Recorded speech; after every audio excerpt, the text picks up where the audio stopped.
એ કે માતાજી કાંઈક ખાવાનું તો જો ને, એમને એમ કુવાડી કેમ હાલશે લાકડા કાપવામાં? ગયા છે ને વરસાદ ચાલુ થઈ ગયો.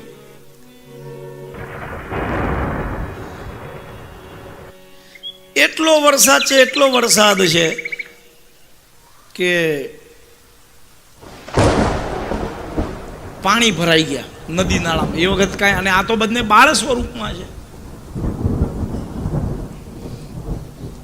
ઝાડ ઉપર ચડીને બેઠા છે, રાહ જોવે છે. હવે વરસાદ ધીમો પડે તો અમે જઈએ. તમે કોઈ દી છત્રી વગર નીકળ્યા હો અને પ્લેટફોર્મથી બહાર નીકળો રેલવેના, અને વરસાદ આવે એવું કેટલાને અનુભવ છે? घरातनं छत्री घेतल्याशिवाय बाहेर निघाले आणि रस्त्यात पाऊस आला असेल, कितीना अनुभव आहे?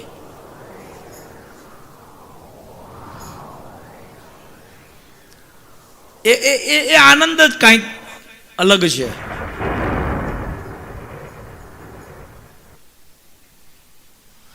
હવે આ ઉપર બેઠો બેઠો બેઠો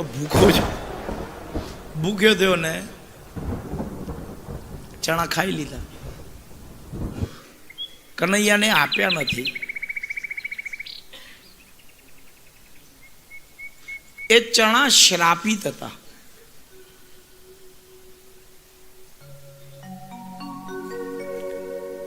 આશ્રમમાં કિન્નરો આવેલા. એ કિન્નરોએ ચણા મૂક્યા હતા અને ગુરુમાએ ઉપાડીને આપી દીધા અમને. કિન્નરે બીજા દિવસે શોધ્યા ચણા, એટલે ચણા ન મળ્યા. એટલે કિન્નરનો શ્રાપ છે.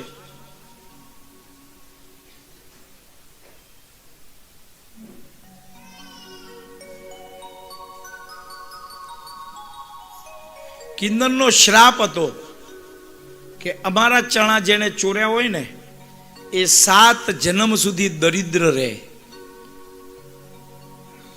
અને આ સુદામા સાંભળી ગયો તો. એને ખબર હતી કે મારો મિત્ર તો દ્વારકાધીશ થવાનો.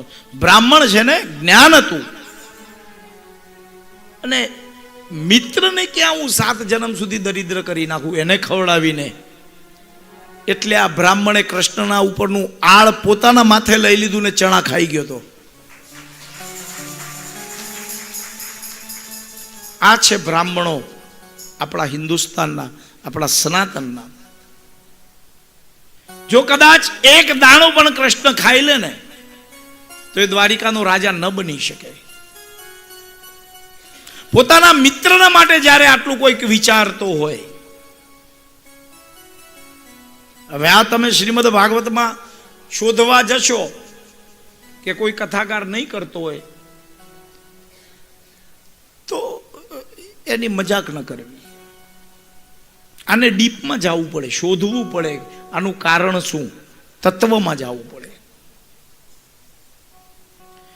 કૃષ્ણ શાસિત સખા કશ્ચિદ બ્રાહ્મણો બ્રહ્મવિત્તમ વિરક્ત ઇન્દ્રિયાર્થેષુ પ્રશંતાત્મા જીતેન્દ્રિય. કૃષ્ણનો આશ્રિત છે. શું લખ્યું છે ભાગવતજીમાં? શ્લોક કૃષ્ણાશ્રાસિત સખા. આશ્રિત છે પણ પાછો મિત્ર છે. હવે મિત્રતા કોનામાં થાય? બે સરખા હોય એનામાં. તો પછી ગરીબ સુદામા કૃષ્ણનો મિત્ર કેવી રીતે બન્યો?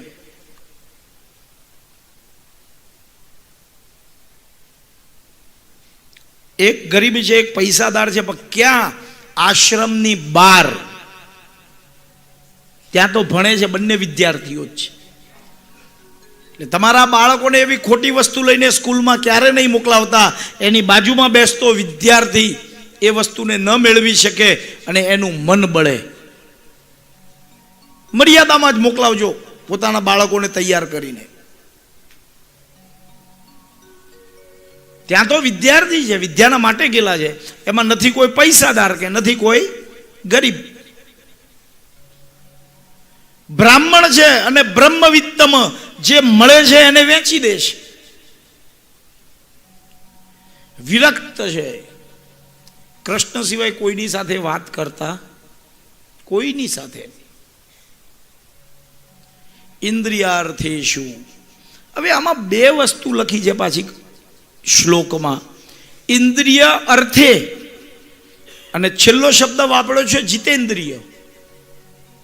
ઇન્દ્રિયાર્થેષુ પ્રશંતાત્મા, અને લખ્યું છે છેલ્લે જીતેન્દ્રિય, ઇન્દ્રિયો ઉપર વિજય મેળવેલો છે. તો ઇન્દ્રિયાર્થેષુ કેવી રીતે થઈ ગયું? એનો મતલબ છે શરીરનું ભરણ પોષણ કરવા માટે જ, ઇન્દ્રિયોના પોષણ માટે નહીં. પ્રશંતાત્મા, મળે કે ન મળે ખુશ છે. અને જીતેન્દ્રિય છે એટલે હાથ, પગ, આંખ, નાક, કાન, 5 કર્મેન્દ્રિય, 5 જ્ઞાનેન્દ્રિય, આ બધાને કાબુમાં રાખ્યા છે.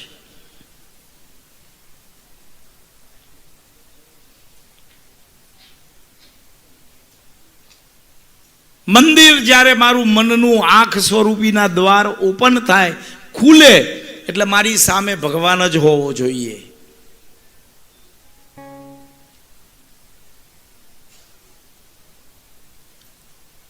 પત્નીનું નામ છે સુશીલા.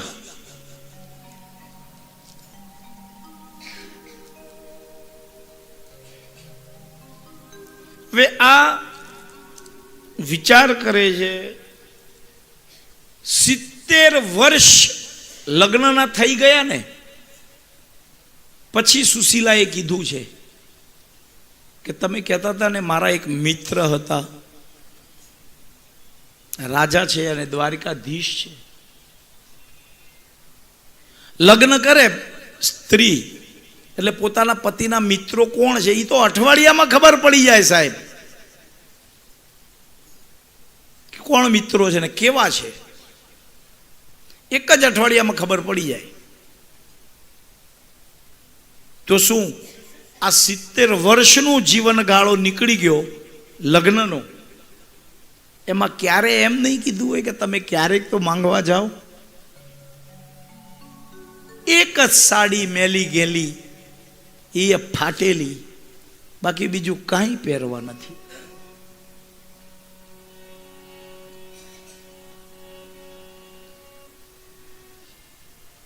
ને એણે કીધું કે તમે તમારા મિત્રનું કહેતા હતા, તમારા એક મિત્ર છે, સખા છે, ક્યારેક એને તો મળવા જાઓ.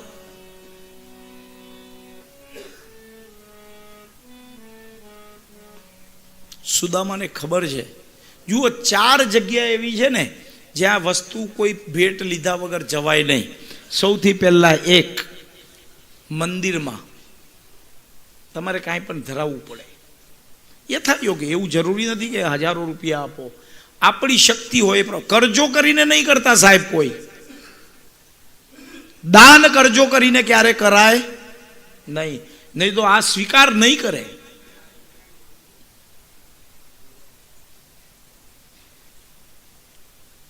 એ પછી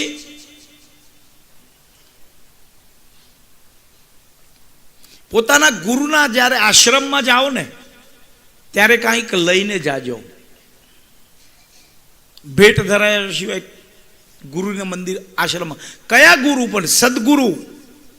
અત્યારના જે ગુરુઓ છે ને એમાંના નહીં કે ગુરુ કંઠી બાંધીને પછી લખાવ, એક રૂમ તું બંધાવી દે, 10 AC મોકલાવી આપ, એવા નહીં. સદગુરુ જે ન માગે ને, અયાચક જે છે.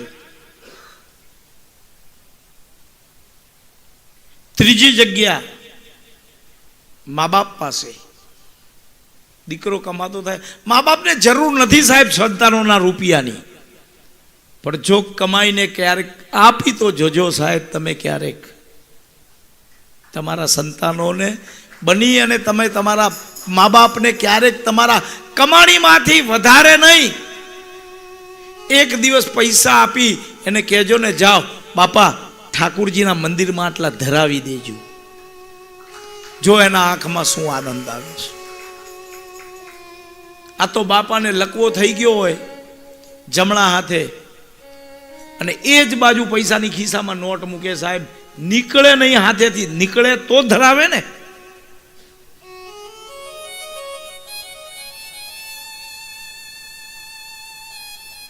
ચોથી જગ્યા છે પોતાની દીકરીના ઘરે ખાલી હાથે નહીં જતા, કાંઈક લઈ જાજો.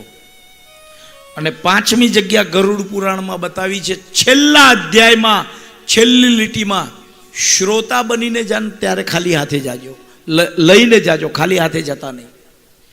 તમે જ્યાં કથા સાંભળો છો, કોઈ પણ કથા, એવું નથી કે ભાગવતની જ કથા, સત્યનારાયણની કથા હોય, ગરુડ પુરાણની કથા હોય, કોઈના ઘરે બેસાડેલી હોય, સાંભળવા જાઓ ત્યારે વાંચનાર જે વાચક છે એને ભેટ ધરો, એની પૂજા કરો ને. એટલે ભગવાને ગરુડ પુરાણમાં છેલ્લા શ્લોકમાં લખ્યું છે કે વાચકની પૂજા થાય. એટલે ભગવાન એમ કે છે કે મારી પૂજા થાય એમ હું સમજુ છું. આ વ્યાસ ગાદી છે, વાંચે છે એને વ્યાસ કહેવાય, અને વ્યાસ એ વિષ્ણુનો અવતારી છે, માંગતો નથી. અહીંયા આવેલા ક્યાં વપરાય છે તો આયોજકોને ખબર જ છે.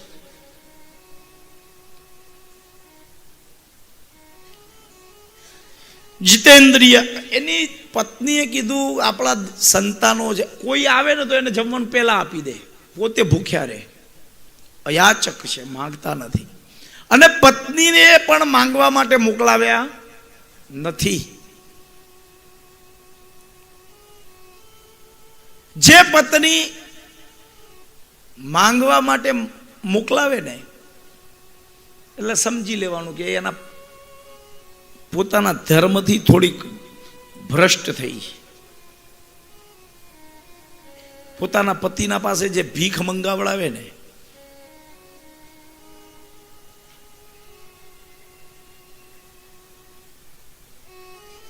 પતિને ક્યાંય માંગવા નહીં મોકલાવો, એને બતાવો આ રીતે કર, માર્ગદર્શિકા બનો એની. સ્ત્રી ધારે તો શું નથી કરી શકતી. જાઓ ને તમારા મિત્રને મળી આવો. આને ખબર છે નિયમો કે મારે જાવું કેમ ખાલી હાથે. 2-3 દિવસ તો ટાળ્યું, પછી સાચું કીધું, સુશીલા હું કૃષ્ણને મળવા દ્વારિકા જાઉં તો ખરું, પણ એના માટે લઈ શું જાઉં? આપણી પાસે કાંઈ છે જ નહીં.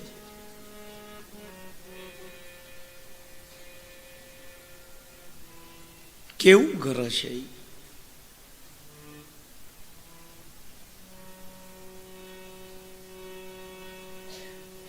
અત્યારે અમારી 12 નંબરની કેટલા નંબરની રૂમમાં રહીએ છીએ આપણે? એ મને યાદ નથી. 12 નંબરની રૂમમાં ઠાકુરજીનું સ્થાન છે. આ બધા આવે દર્શન કરવા. એમાં જે નૈવેદ્ય ધરાય છે ને એ અમારા જ્યોતિબેન બનાવીને લઈ આવ્યા છે. 7 દિવસથી નૈવેદ્ય એ ઘરનું નૈવેદ્ય ધરાય છે ત્યાં, એમના હાથનું બનાવેલું. વિચાર કરો, એને યાદ રાખ્યું મગજમાં કે અનિલભાઈ આવવાના છે ટ્રેનમાં અને એને સિંગ પાક બહુ ભાવે છે. મનુ કાકા આપણે, હું એકલો ખાઈ ગયો તો ખબર જતા, એ લઈ આવ્યો ને હિંમત જેટલો સિંગ પાક. જ્યોતિબેન હું એકલો ખાઈ ગયો, આ એકેને નહોતો દીધો ટુકડો. એને એટલે આ વસ્તુઓ તમે જ્યારે યાદ રાખો ને તો પ્રભુ પ્રત્યે સમર્પિત છો એ એનું ઉદાહરણ છે. યાદ રહેવું જોઈએ. દરેક વ્યક્તિને ગમતું ન ગમતું યાદ રાખે ને એ જ સાચી ગૃહિણી. પછી ઘરના જ માણસોનું જ્યારે તમને ખબર નથી તો બીજાઓના માટે શું કરશો? ને સુશીલાએ જોયું તો ઘરમાં એક ભિક્ષામાં 2 મુઠ્ઠી પૌવા આવેલા હતા. હવે 2 મુઠ્ઠી પૌવા બધા આપી દે તો સંતાનોને શું ખવડાવે? એમાંથી 1 મુઠ્ઠી લીધા. હવે લઈ શેમાં જવા? લઈ જવા માટે કાંઈક તો જોવે ને, પાત્ર વસ્તુ હતું નહીં.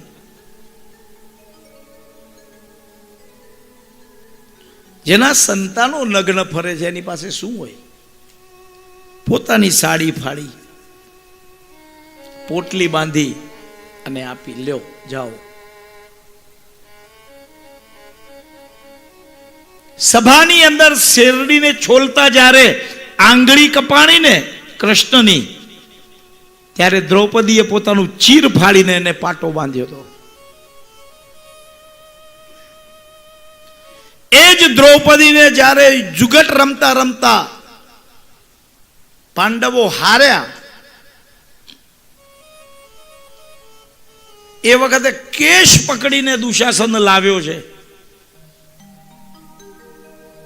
દ્રૌપદીને વિશ્વાસ હતો ભીષ્મ પિતામહ છે, કૃપાચાર્ય છે, દ્રોણાચાર્ય છે, 5 પાંડવો છે. અરે અંધ તો અંધ, પણ ધૃતરાષ્ટ્ર પણ છે. જ્યાં ચીર ખેંચાણા ને એટલે દાંતની અંદર એને સાડી દબાવીશ, કોઈએ ન બચાવી. અને આખરે એક જ શબ્દ નીકળ્યો છે મોઢામાંથી, હે ગોવિંદ. 9,999 ચીર એને પૂર્યા છે. ક્યારેક તમારા ઠાકુરજીના ઉપર એક ધાગો તો ચડાવી જોજો ઘરમાં, પણ એને મનથી યાદ કરીને. દાંતમાંથી સાડીનો છેડો છૂટી ગયો અને દુશાસન ખેંચે છે, જેટલા ખેંચ્યા ને એટલા ચીર એને પૂરા કર્યા છે. અહીંયા સુશીલાએ પોતાની સાડી ફાડી એમાં ભગવાનના માટે ભોગ મોકલાવ્યો છે. મારો નાથ બધું જાણે છે. દ્વારિકામાં બેઠા બેઠા એની આંખમાં અશ્રુ છે.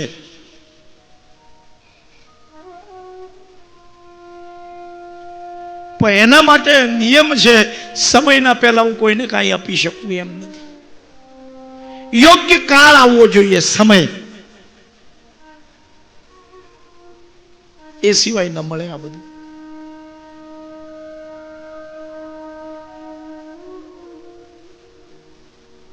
જ્યેષ્ઠિકાએ પોટલી બાંધી નીકળ્યા છે પોરબંદરથી દ્વારિકા જવા માટે. પગમાં પગરખા નથી, શરીર ઉપર ખાલી એક પોતળી છે, ઉપરણું નથી, જનોઈના 3 તાર છે. હરે કૃષ્ણ હરે કૃષ્ણ હરે કૃષ્ણ હરે કૃષ્ણ. એક એક ડગલે ભગવાનનું નામ છે.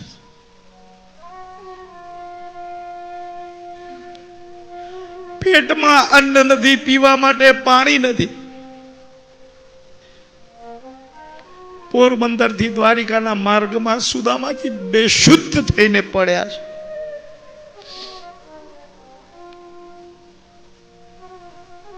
ભગવાન વિચાર કરે છે, મારો મિત્ર મને મળવા આવે છે. ગરુડજીને આજ્ઞા કરી છે, જાઓ સુદામા આવે છે એને લઈ આવો.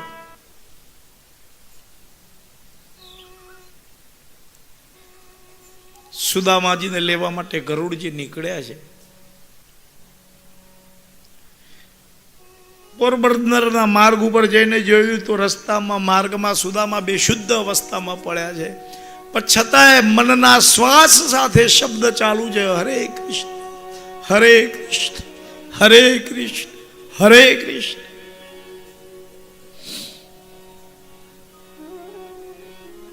ગરુડ પક્ષી એવું છે કે પગના નોરથી બધાને પકડે, આને પીઠ ઉપર બેસાડે છે.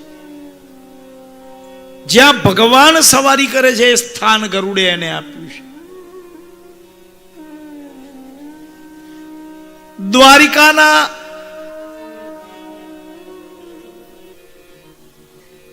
દ્વાર આગળ આવી ગરુડજી એમને ઉતાર્યા. સુદામાજી શુદ્ધિમાં આવ્યા છે. જોયું કોઈ મહાનગર છે, દ્વારમાં ઊભા છે. દ્વારપાલોને પૂછ્યું, ભાઈ આ કયું દ્વાર છે?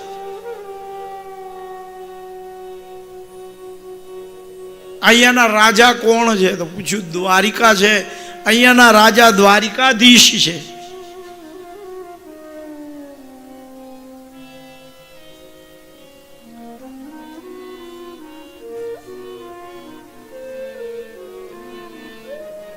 મારે દ્વારિકાધીશને મળવું છે, હું એમનો મિત્ર છું. દ્વારપાલોએ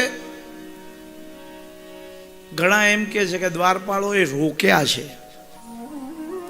ભગવાન કૃષ્ણના રાજ્યની અંદર બ્રાહ્મણો, દીન દુખિયા, ગાયો અને માતાઓ બેના માટે દ્વારપાલ હતા જ નહીં. દ્વારપાલ સુરક્ષિતતા માટે એને ક્યારે નથી રાખ્યા. ઘણા કથાકારો એમ કે છે કે દ્વારપાલોએ રોક્યા, ખોટું છે. કૃષ્ણની દ્વારિકામાં દ્વારપાલ નથી, ફક્ત વ્યવસ્થા જળવાય એના માટે માણસો છે. કોઈને બનાવી નથી. વ્યવસ્થા જળવાવી જોઈએ. એટલે સંરક્ષકો ઊભા હતા, એમણે જઈ અને ભગવાનને સમાચાર આપ્યા છે.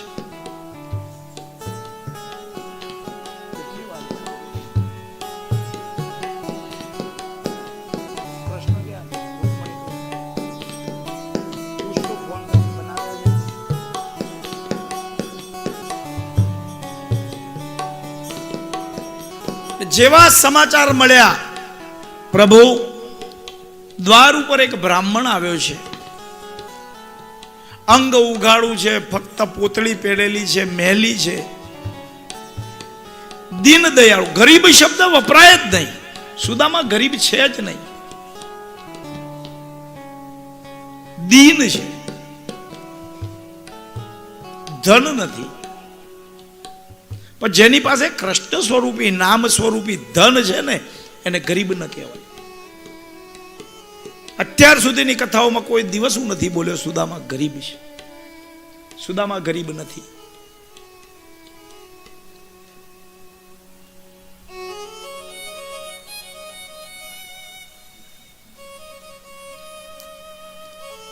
હવે તમે વિચાર તો કરો કે જે જગ્યા, દ્વારકા કેટલું મોટું હશે. એનું નામ જ દ્વારકા એટલા માટે પડ્યું.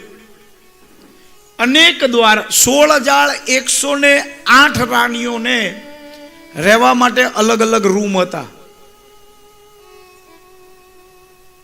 એમાં તો નારદજીએ એકવાર હાસ્ય કરેલું છે.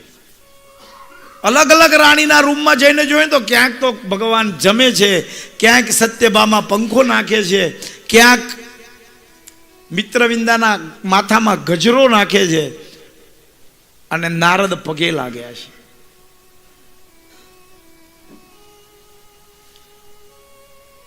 તમારા ઘરમાં જ્યારે તમારા પતિ અને તમારા વચ્ચે આવો કળિયુગનો નારદ, શબ્દ ધ્યાનમાં રાખજો, કોઈની ખોટી વાત નથી, કળિયુગનો નારદ. એ વખતના નારદજી અલગ હતા, પણ કળિયુગનો નારદ જો તમારી પોતાના પરિવારમાં અને દાંપત્યમાં જો કોઈ આવ્યો અને ખોટા કાન ભરી દીધા ને, અને એનું સાંભળી લેશો તો તમારો સંસાર વિખાઈ જશે. કાચા કાનના નહીં થતા, કાચા કાનના રહેવાય નહીં. હવે આ દ્વારપાળે દ્વારથી લઈને દ્વારકા સુધી જે સિંહાસન છે ત્યાં સુધી એને પહોંચવા માટે તો માર્ગમાં અવરોધો હશે ને. એક સંરક્ષક હોય તો એના કરતા ચડતા એ બીજા ચડિયાતા હોય. આપણે મોદી સાહેબને મળવા જવું હોય, સીધે સીધું મળવા મળે? કોઈ મળે ખરા? પણ તમારે ફોન પર વાત કરવી હોય તો હું કરાવી દઉં. 4 વખત પૂજાઓ કરી છે ગુરજીભાઈ એની. ગુજરાતમાં જ્યારે સીએમ હતા ને એના પાછળ મારો ભાણિયો ઊભો રહેતો કમાન્ડોઝમાં, અને વાવોલ તો સુદનદાસ મહારાજ આપણે ડાયરામાં આવતા ને, એમની પૂજાઓમાં આવતા ને 4 વખત બેઠેલા. મોદી સાહેબને આખો ચંડીપાઠ મુખપાઠ આવડે છે. આ શક્તિ ઉપાસક વ્યક્તિ છે. નવરાત્રિમાં 1 ગ્લાસ લીંબુ પાણી સિવાય બીજું કાંઈ પીતા નથી. નથી પોતાના માટે કાંઈક ભેળું કર્યું, નથી પરિવારને આપ્યું.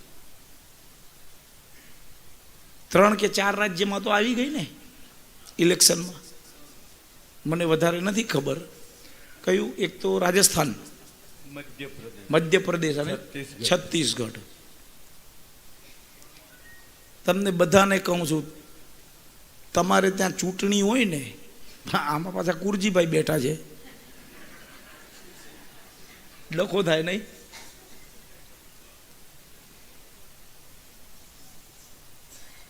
એવા વ્યક્તિને વોટ આપજો જે સાચું કામ કરી શકતો હોય,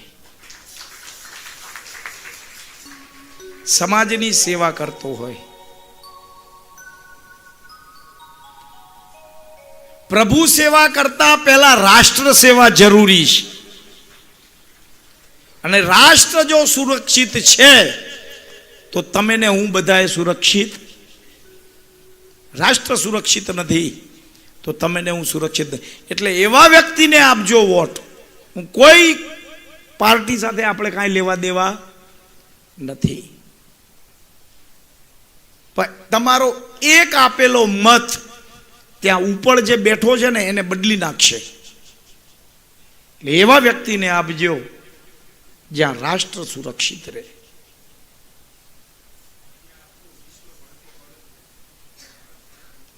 વાહ, તમે વિચાર કરો, યુક્રેન, ઓલું કયું, હમાસ, ઇઝરાયલ, ગાગા, શું પરિસ્થિતિઓ છે ત્યાં. અને એ લોકો પાછા આ મોદી સાહેબના ઉપર કે આ કાંઈ કહેશે નહીં. તો અમેરિકાએ ક્યારે ઇઝરાયલ ઉપર હુમલો કરી દીધો હોત, પણ એની હારે મોદી ઊભો છે ઇઝરાયલ સાથે. કરતો ખરો બાઇડનને કે જરાક. 2016ની કથા છે રમેશભાઈ, અને એમાં હું બોલ્યો તો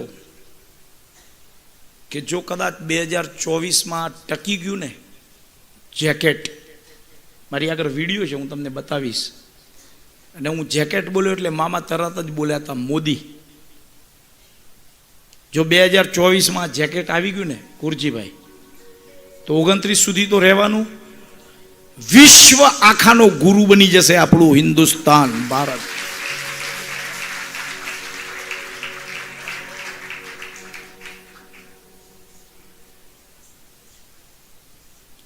ભારત માતા કી વંદે માતરમ, વંદે માતરમ, વંદે માતરમ.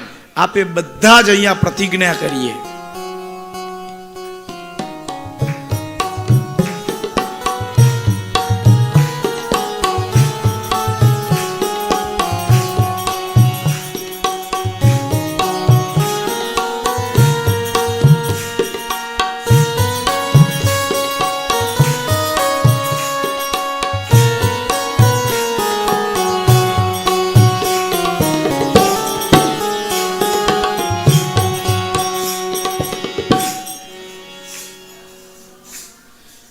તમે જુઓ તો ખરા, વિશ્વમાં જ્યાં જ્યાં જાય છે ને બધા જ પોતાના રાષ્ટ્રગીત ગાતા હોય છે.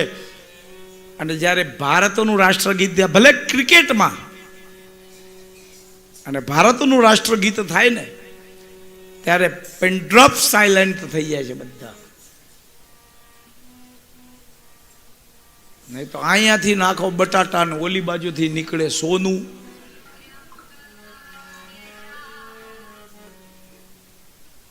આવા મશીન બનાવ્યા છે ખરા. કોઈ પક્ષથી લેવા દેવા નથી વ્યાસપીઠને, પણ જ્યારે ધર્મ નીતિની અંદર રાજનીતિ આવે ને તો ધર્મ કથળી જાય. એ જ રાજનીતિમાં